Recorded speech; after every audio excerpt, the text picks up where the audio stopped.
Hi there, and welcome to another revision talk through from me, History Tutor, and this time we're looking through the AQA topic of conflicts and tension, and this time it's the Cold War topic, and we're going to look at some of the early causes of the Cold War. Okay, so let's start talking about the early causes of the Cold War then. So we need to talk about the long-term problems between East and West first of all, and the long-term causes of distrust between them. So quite a lot of this is ideological and how the West is capitalist and the East is communist. So how does this start? So the Russian Revolution, October 1917, the Bolsheviks under their leader Lenin, they seized control of Russia with the October 1917 revolution. They take Russia out of the First World War and abandon their alliance with Britain, France and the Americans, and this starts to cause mistrust between them. You then get the Russian Civil War. The Bolsheviks fought a civil war to make Russia communist, crushing all the democratic opposition and non-democratic opposition. Mistrust develops in a different way here. The Americans and British interfere in the war. They support the whites against the communist reds, and that develops further mistrust. By 1922, the communist state of Russia is being set up. They've won the civil war. Things are improving in Russia. Some people in Russia want to spread communism around the world, and this increases tension. They developed something called the Comintern, the Communist International, to spread international communist revolution. This seems like a threat to the West. So in 1920s America, the Red Scare began, and this began to increase tension in a different way. Now the US was attacking communism. The US government introduced controls against trade unions and were frowning upon basic ideas of socialism, and so they came under attack. This undoubtedly increased the feeling that the USA was anti-communist. The League of Nations also increased some tension as well. They were dominated by the British and the French, so it was very much a Western thing, and they didn't invite Russia to be involved in it until 1934. So Russia felt like an outcast, a pariah in the world, and not part of the Western world, as it was not part of the League of Nations. Further distrust developed due to Lenin and Stalin's dictatorship. Stalin ruled with brutality. Things like his purges and his gulags showed his limited regard for democratic freedom of the people. This led to the fear of communism in the West. There was going to be a crushing totalitarian rule. Also, Stalin led to distrust by signing the Nazi-Soviet pact with Hitler in 1939. He let down the West. He made a deal with the Nazi dictator, and the West was no longer trusting of Stalin. However, I'm sure you know that Russia fought with the West in the Second World War, and they then start to win the war. They start to have negotiations towards the end of the war for what the world's going to be like at the end. This is particularly Yalta and Potsdam, and they start to argue at these conferences. So one of their arguments, they argue about reparations. Russia wanted reparations from Germany to help rebuild. The USA and Britain disagreed. They wanted to rebuild Germany after the war. They didn't want to repeat the mistakes of the First World War and the Treaty of Versailles. But they allowed Russia to take money from East Germany, and they allowed them to take 10% of money from West Germany as well. West Germany being the area that the Allies, i.e. the French, British and Americans, were looking after and rebuilding. They also disagreed about splitting Germany into zones.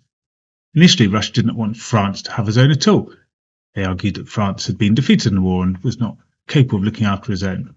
Russia saw it, in fact, as a bit of a victory prize to have a zone of Germany, and they thought as France had fallen out of the war, they shouldn't have a victory prize. They also, the Russians, disagreed about splitting Berlin into zones. They didn't want a Western influence in their eastern zone. So arguments over Germany would lead to long-term tensions and problems. Stalin also argued and made demands about Poland. Stalin wanted to control Poland. He wanted it as a buffer zone between Russia and Germany. Of course, Germany had attacked Russia twice in the 1900s, so he was maybe rightly concerned about German aggression. So Stalin did not want the London Poles, the Polish government in exile, to return to Poland to rule. Also, Stalin wanted the Polish border moved. He wanted it pushed westward to the Curzon line to give Russia more territory in those Polish areas and reduce the power of Germany. Another area of tension was Eastern Europe. At Yalta, it was agreed that there would be free elections in Eastern Europe.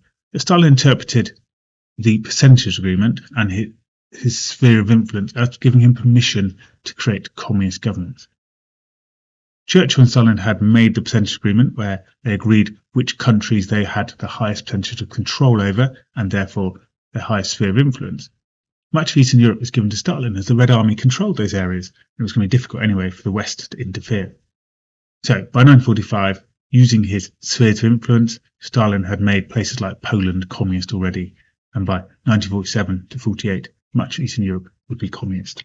So what was the impact of the Yalta and Potsdam? Well, mistrust and tension developed between the Allies for the following reasons. The Soviets had not given a free election in Eastern Europe, and had set up communist states. Stalin was concerned that the West wanted to rebuild Germany, and this was threatening to Russia. And America did not want Russian help against Japan as the war came to an end, as they feared Russian expansion in the East. This leads us on to the atomic bomb. Truman told Stalin about the atomic bomb at the Yalta Conference. This could have been misinterpreted by Stalin as a threat by Truman. With the USA having an atomic bomb, Stalin was keen to catch up by developing his own nuclear weapon. This was the beginning of a nuclear rivalry. And of course, the atomic bomb could be used by America to end the war quickly, so that Russia was not going to help in the war against Japan, potentially expand in the East like they'd expanded in the West. We then get the idea of the Iron Curtain. So with Soviet expansion in Eastern Europe, people began to fear the spread of communism. Churchill increased these fears with his Iron Curtain speech. This was supported by the American ambassador to Moscow, Russia that is, a man called George Kennan, and his long telegram. And this very much supported Churchill's view of Russian expansionism into Eastern Europe, setting up communist states behind this big Iron Curtain. So this led to Truman developing the Truman Doctrine and martial aid. His beliefs would then start to create a Cold War. Okay, well, I hope you found it useful. If you did, then do have a look at my playlist. You'll find lots of videos there all about the content and lots of skills videos tutoring you through how to answer questions correctly for your exam. If you find this useful, then do have a look at my revision guide. You'll find information and links as well. And of course, do subscribe to my channel. Right, thank you very much. Hope to see you again soon. Bye bye for now.